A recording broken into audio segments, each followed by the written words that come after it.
Ćao ljudi, dobrodošli u novi video update za IHF ove godine, treći IHF u Svetom Martinu.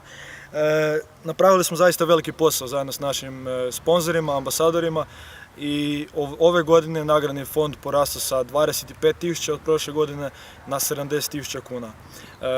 To je zaista velika brojka za festival bilo kakve vrste sportski i ne samo na hrvatskom skelu nego na razmjeru Europe.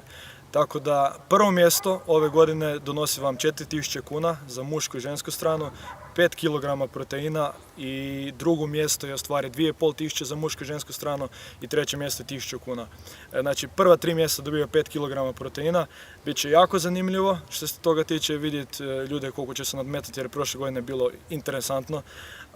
I još jedna jako bitna stvar, ove godine uvodimo timske nagrade, odnosno moći ćete se natjecati unutar svog tima, a više informacija o tome kako se timovi mogu formirati i koje će nagrade biti za timove ćemo objaviti u nekom sljedećem updateu. Puno hvala i vidimo se u Svetom Martinu.